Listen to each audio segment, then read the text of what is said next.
Bagaimana caranya? Dengan apa engkau mengenal Tuhanmu? Zinnun al-Misri mengatakan, Arabtu Rabbi bi Rabbi, walaula Rabbi ma Arabtu Rabbi.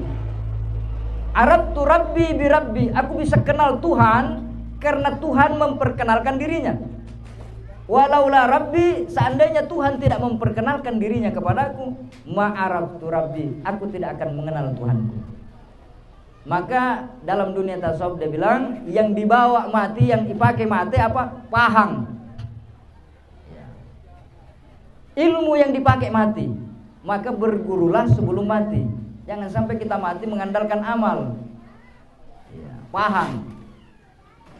Maka kata Nabi, man kana akhiru kalamihi la ilaha illallah dakhalal jannah. Siapa yang akhir kalimat yang dia ucapkan ketika sakaratul maut, la ilaha illallah, pasti masuk surga. Masalahnya, mampukah kita mengucapkan kalimat itu? Ya, mu andai ipahat tungan-tunganna. Hendaknya dosa-dosa yang kita lakukan ini mengantarkan kita semakin dekat kepada Allah. Makanya biasa guru kita mengatakan, yang ditakutkan itu bukan dosa, tapi yang ditakutkan adalah engkau berdosa dan merasa tidak berdosa. Karena tidak ada orang yang tidak pernah berdosa. Kullu bani Adam khatta'un wa khairu khatta'in at-tawwabun. Setiap anak Adam itu pendosa. Tapi sebaik-baik pendosa adalah yang bertaubat, menyadari dirinya bahwa dia punya dosa dan kesalahan. Yang masalah, kita sibuk menghitung dosanya orang. Kita sibuk menghakimi orang.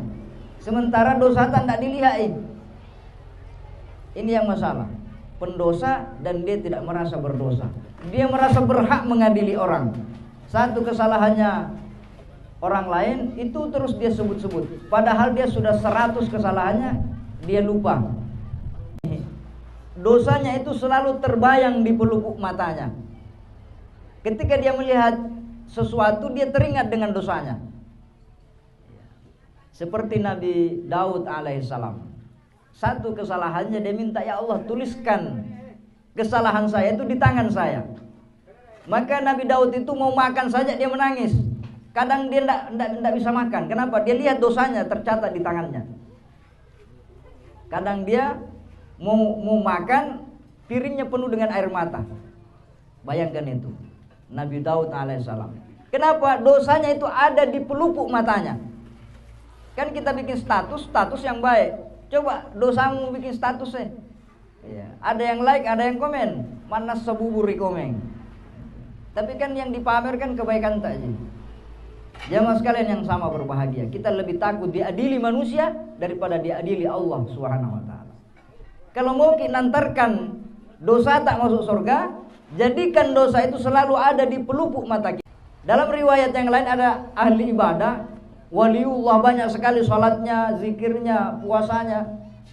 Ketika dia di hadapan Allah ditanya, engkau datang bawa apa? Dengan apa engkau datang menghadapku? Dia bilang, saya tidak bawa apa-apa ya Allah. Salat yang saya lakukan itu hidayahmu, pertolonganmu. Harta yang saya sumbangkan, saya sedekahkan, itu titipanmu, milikmu, bukan saya. Lidah saya berzikir, engkau yang menggerakkannya. Kesadaran itu engkau yang mendatangkannya. Maka saya datang kepadamu karena saya hamba. Hamba itu dimiliki oleh tuannya. Maka hamba itu ya sengiata, dia tidak memiliki apapun. Nah, kita merasa diri kita punya amal, diri kita punya puasa, punya zikir, punya apa. Memangnya aku punya apa? Yudhillullahu may yasha' wa yahdi may yasha'. Yang memberi sesat, yang memberi petunjuk itu Allah. Jamaah sekalian yang sama berbahagia, inilah kesadaran yang harus kita bawa menghadap kepada Allah Subhanahu wa taala. Mu'milu salama tongan-tonganna. Anak muda ini menjawab, ya Rasulullah, saya dalam keadaan mengharap rahmat Allah, tetapi saya takut dengan dosa-dosa saya yang saya lakukan sepanjang hidup saya. Maka Rasulullah SAW memberitahu anak muda ini, la yajtami'ani fi qalbi 'abdin fi hadzal mautini illa a'tahu Allahu ma yarjuhu wa amanahu mimma yakhafu. Tidak akan berkumpul dalam hati seorang mukmin rasa takut dan rasa harap ketika dia masih hidup di dunia ini. Selama dalam dunia ini ada perasaan raja, mengharap rahmat Allah, mengharap ampunan Allah, dan ada rasa takut bagaimana kita di pengadilan Allah Subhanahu wa taala nanti. Kalau selalu ada dalam hati kita itu, maka kata Nabi tidak akan berkumpul dua hal ini di akhirat nanti. Ketika Hasan bin Ali, anaknya Ali namanya Hasan. Ketika Hasan ini dalam kondisi sakaratul maut, menetes air matanya, dia menangis. Maka orang bertanya, ada apa engkau menangis dalam kondisi menghadapi sakaratul maut? Apa jawaban Hasan bin Ali radhiyallahu an? Aqdimu ala sayyidin lam arahu. Saya akan datang menghadap kepada tuan yang tidak pernah saya lihat sebelumnya. Kalau kita ingin ketemu dengan seseorang yang sudah kita kenal, maka dengan nyaman kita langsung datang ke rumahnya. Tapi kalau kita ingin bertemu dengan seseorang yang belum kita kenal sama sekali, tentu perasaan kita tidak seperti kalau kita sudah akrab sebelumnya. Kita akan datang kepada rajanya raja, kita akan datang menghadap kepada penguasanya penguasa. Bagaimana kita bisa tenang, kata Hasan bin Ali radhiyallahu anhu. Jamaah takziah rahimakumullah. Syekh Imam Al-Qushairi mengatakan bahwa ada 3 kondisi ketika seseorang dalam kondisi sakaratul maut. Engka telun rupa keadaan atau milu'e mate. Ada yang menangis ketika ajal menjemputnya. Ada yang tersenyum ketika ajal menjemputnya. Ada yang tenang dan bahagia ketika ajal menjemputnya. Sebagaimana dalam surah An-Nazi'at Allah menjelaskan, wan nazi'ati gharqa wan nasyitati nashta. Demi malaikat yang mencabut nyawa dengan keras dan kasar. Wan nasyitati nashta, dan demi malaikat maut yang mencabut nyawa dengan lemah lembut dan pelan-pelan. Jadi tergantung malaikat maut ini dia datang mencabut nyawanya sang hamba ini soleh atau tidak. Kalau dia orang soleh, maka yang datang an-nasyitati nashta, malaikat yang lembut seperti orang mencabut rambut dari tepung, tidak tergoyang, tidak terhambur tepung dicabut rambut dari dalamnya. Sebaliknya, malaikat maut yang mencabut dengan keras dan kasar ibaratnya orang yang menimba sumur, ditarik dengan keras supaya airnya naik ke atas. Tergantung bagaimana kita mempersiapkan diri kita menghadapi sakaratul maut itu. Maka kita hadir dalam acara takziah seperti ini menjadi nasihat bagi kita. Kafa bil mauti wa'iza, cukuplah kematian itu menjadi nasihat bagi kita. Artinya apa? Kalau ada saudara kita meninggal dunia, hendaknya membuat kita semakin sadar bahwa kita akan meninggalkan dunia yang sementara ini. Kita bangga dengan harta, bangga dengan jabatan, bangga dengan banyaknya pengikut, banyaknya keturunan, tapi kita datang sendiri dan kita akan kembali kepada Allah dalam keadaan sendiri tanpa membawa apa-apa. Itu maknanya, jadikanlah kematian itu sebagai pelajaran buat kita. Maka kata Imam Al-Qushairi, wa ba'duhum yaghlibu 'alaihi al-haibatu. Sebagian mereka ketika dalam kondisi sakaratul maut dihampiri rasa takut. Takut dengan kebesaran Allah, takut terhadap keadilan Allah, takut dengan banyaknya dosa dan kesalahan sepanjang hidupnya. Ada riwayat, lamma hadaratil Hasan ibn Abi Thalib bin al-wafatu yabki. Ketika Hasan bin Ali, anaknya Ali namanya Hasan. Ketika Hasan ini dalam kondisi sakaratul maut, menetes air matanya, dia menangis. Maka orang bertanya, ada apa engkau menangis dalam kondisi menghadapi sakaratul maut? Apa jawaban Hasan bin Ali radhiyallahu an? Aqdimu ala sayyidin lam arahu. Saya akan datang menghadap kepada tuan yang tidak pernah saya lihat sebelumnya. Kalau kita ingin ketemu dengan seseorang yang sudah kita kenal, maka dengan nyaman kita langsung datang ke rumahnya. Tapi kalau kita ingin bertemu dengan seseorang yang belum kita kenal sama sekali, tentu perasaan kita tidak seperti kalau kita sudah akrab sebelumnya.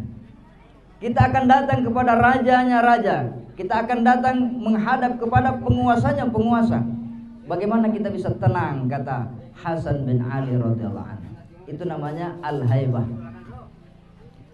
Dalam sebuah riwayat Anas bin Malik, anna Nabiy sallallahu alaihi wasallam dakhala ala syabin wa huwa fil maut. Suatu ketika baginda Nabi datang, ada seorang pemuda, dia dalam kondisi sakarat. Maka bertanya baginda Nabi, kaifa tajiduka? Bagaimana engkau mendapati sakaratul maut? Wa qala arjullaha ta'ala wa akhafu dzunubi. Anak muda ini menjawab, ya Rasulullah, saya dalam keadaan mengharap rahmat Allah, tetapi saya takut dengan dosa-dosa saya yang saya lakukan sepanjang hidup saya. Maka Rasulullah SAW memberitahu anak muda ini, la yajtami'ani fi qalbi 'abdin fi hadzal mautini illa a'tahu Allahu ma yarjuhu wa amanahu mimma yakhafu. Tidak akan berkumpul dalam hati seorang mukmin rasa takut dan rasa harap ketika dia masih hidup di dunia ini. Selama dalam dunia ini ada perasaan raja, mengharap rahmat Allah, mengharap ampunan Allah, dan ada rasa takut bagaimana kita di pengadilan Allah Subhanahu wa taala nanti. Kalau selalu ada dalam hati kita itu, maka kata Nabi, tidak akan berkumpul dua hal ini di akhirat nanti. Maka hendaknya kita selalu mengharap, kita tahu Allah Maha Pengampun, At-Tawwab, Al-Ghaffar, Al-Halim, Maha Penyantun. Kita tahu Allah penyayang, pengasih. Tetapi kita tahu juga Allah itu Al-Jabbar, Al-Muntakim, Al-Aziz. Allah Maha memaksa, Allah Maha menyiksa. Allah Maha memberi hukuman, Maha adil, dan seterusnya. Jamaah sekalian yang sama berbahagia. Maka di riwayat yang lain, lamma hadarat Bilalan al-wafatu qalat imra'atuhu wa huzna. Pada waktu Bilal bin Rabah radhiyallahu an akan meninggal dunia, istrinya berkata, wa huzna, wah betapa sedihnya hatiku, engkau akan pergi meninggalkanku. Menangis istrinya Bilal di sampingnya karena Bilal dalam kondisi sekarat. Maka Bilal berkata, faqala bal wa tarabah, janganlah engkau berkata betapa sedihnya, tapi berkatalah engkau, wah betapa bahagianya. Apa maksudnya Bilal? Dia bilang, gadan naltaqi Muhammadan wa hizbah. Kenapa saya bergembira? Karena besok saya akan berjumpa dengan Rasulullah Muhammad SAW. Besok saya akan berjumpa dengan sahabat-sahabatnya, umat-umatnya kekasih Allah Subhanahu wa taala. Jadi ini gambaran Ali, Hasan bin Ali, dia menangis ketika sakaratul maut, sementara Bilal bin Rabah dia tersenyum bahagia ketika dia akan meninggal dunia. Kenapa? Dia bilang, saya akan berjumpa dengan kekasihku Muhammad sallallahu alaihi wasallam. Jamaah sekalian yang sama berbahagia. Hendaknya dosa-dosa yang kita lakukan ini mengantarkan kita semakin dekat kepada Allah.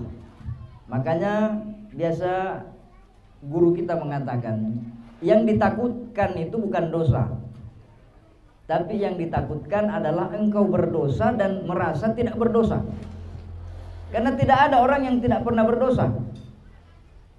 Kullu bani Adam khatta'un wa khairu khatta'in at-tawwabun. Setiap anak Adam itu pendosa. Tapi sebaik-baik pendosa adalah yang bertaubat, menyadari dirinya bahwa dia punya dosa dan kesalahan. Yang masalah kita sibuk menghitung dosanya orang. Kita sibuk menghakimi orang. Sementara dosa tidak dilihat. Ini yang masalah. Pendosa dan dia tidak merasa berdosa. Dia merasa berhak mengadili orang. Satu kesalahannya orang lain itu terus dia sebut-sebut. Padahal dia sudah 100 kesalahannya, dia lupa. Maka kata Nabi, innal abda la yadhnibu dzamba fayudkhilhul jannata. Sesungguhnya seorang hamba dia melakukan dosa. Gara-gara dosanya dia masuk surga. Sahabat bertanya, kok bisa gara-gara dosanya dia masuk surga? Kan seharusnya gara-gara pahalanya, ibadahnya banyak, maka dia masuk surga. Hadis ini mengatakan fayudkhilhul jannata. Dosanya yang mengantarkannya masuk ke surga.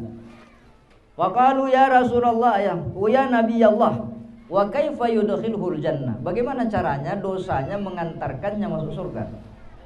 Maka Nabi menjawab, ya, yakunu dzambu nasba ainaihi. Dosanya itu selalu terbayang di pelupuk matanya. Ketika dia melihat sesuatu, dia teringat dengan dosanya. Seperti Nabi Daud alaihissalam. Satu kesalahannya dia minta, ya Allah tuliskan kesalahan saya itu di tangan saya. Maka Nabi Daud itu mau makan saja dia menangis. Kadang dia tidak bisa makan. Kenapa? Dia lihat dosanya tercatat di tangannya. Kadang dia mau makan, piringnya penuh dengan air mata. Bayangkan itu, Nabi Daud alaihissalam. Kenapa? Dosanya itu ada di pelupuk matanya. Kan kita bikin status yang baik. Coba dosamu bikin statusnya. Ya, ada yang like, ada yang komen. Mana sebuburi komen. Tapi kan yang dipamerkan kebaikan saja. Jamaah sekalian yang sama berbahagia, kita lebih takut diadili manusia daripada diadili Allah Subhanahu wa taala.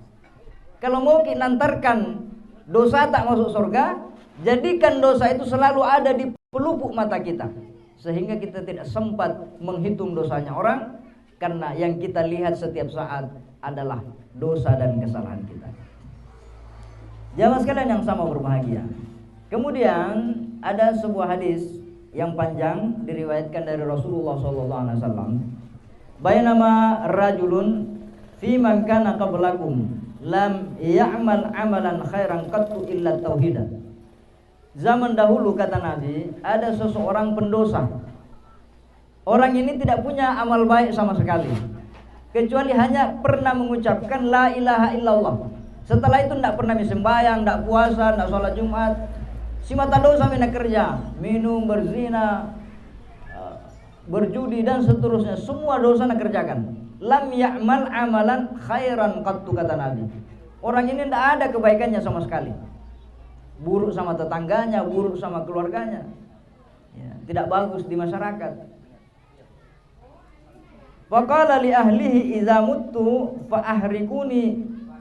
Ketika dia akan meninggal dunia, dia berkata kepada istrinya, kalau saya mati nanti, bakarlah jasadku. Tidak usah kau panggil Pak Imam, tidak usah kau panggil Pak Dusun, tidak usah kau panggil Pak Ustaz. Bakar saja mayat saya. Karena tidak ada orang yang mau hadiri jenazah saya. Kenapa? Saya dikenal orang-orang fasik, ahli maksiat. Ya. Sorokau Nabi bilang orang Mandar. Tuh sorokau. Jamaah sekalian yang sama berbahagia. Kemudian summas hakuni summa zaruni nisbi fil barri wa nisbi fil bahri fi yaumi rihin. Kemudian abunya itu ambil, taburkanlah di daratan 1/2 dan hanyutkanlah di lautan 1/2 pada waktu angin kencang. Jamaah sekalian yang sama berbahagia. Walhasil kata Nabi, wa fa'alu, istrinya pun melakukan apa yang menjadi wasiatnya suaminya. Dia bakar, kemudian 1/2 abunya dia taburkan di tanah, di daratan, kemudian 1/2 dia hanyutkan di lautan pada angin kencang. Di akhirat nanti kata Rasulullah, wa qala Allah azza wa jalla, addi ma akhadti. Allah berfirman kepada angin, wahai angin, kumpulkan debu-debu daripada si mayat ini menjadi satu kembali, karena engkau telah menghamburkannya. Walhasil jasadnya menjadi utuh kembali.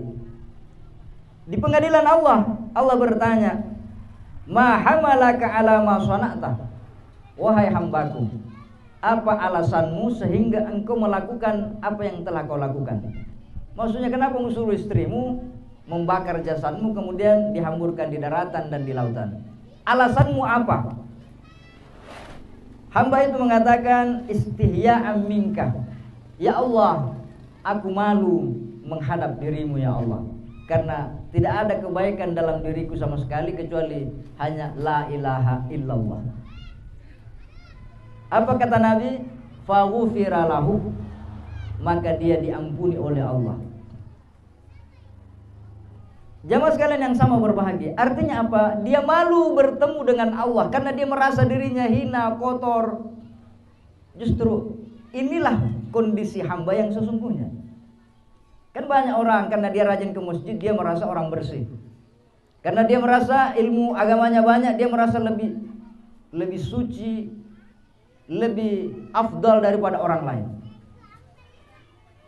Dalam dunia tasawuf mengatakan, siapa yang merasa dirinya lebih baik daripada Fir'aun, berarti dia sombong. Jamaah sekalian yang sama berbahagia, yang masalahnya kita sibuk menilai diri kita, sehingga kita tidak merasa malu kepada Allah. Hamba ini memang dia pendosa, tapi nesangnya lawena, dosa rupua, maka dia datang dengan kehambaan dirinya. Dalam riwayat yang lain ada ahli ibadah, waliullah, banyak sekali salatnya, zikirnya, puasanya. Ketika dia di hadapan Allah ditanya, engkau datang bawa apa? Dengan apa engkau datang menghadapku? Dia bilang, saya tidak bawa apa-apa ya Allah.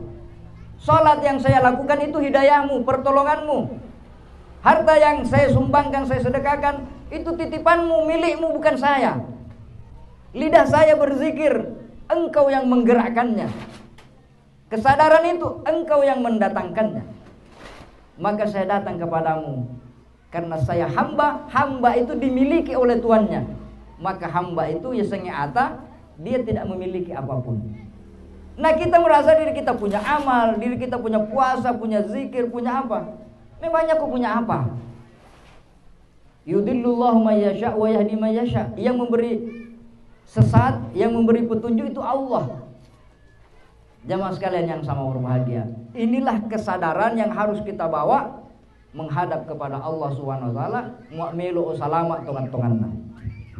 Maka jamaah sekalian yang sama berbahagia, ketika Zinnun al-Misri ditanya, bimaza arabta rabbaka? Bagaimana caranya? Dengan apa engkau mengenal Tuhanmu? Zinnun al-Misri mengatakan, arabtu rabbi bi rabbi, walaula rabbi ma arabtu rabbi. Arabtu rabbi bi rabbi, aku bisa kenal Tuhan karena Tuhan memperkenalkan dirinya. Walaula rabbi, seandainya Tuhan tidak memperkenalkan dirinya kepadaku, ma arabtu rabbi, aku tidak akan mengenal Tuhanku. Maka dalam dunia tasawuf dia bilang, yang dibawa mati, yang dipakai mati apa? Pahang. Ilmu yang dipakai mati. Maka bergurulah sebelum mati. Jangan sampai kita mati mengandalkan amal.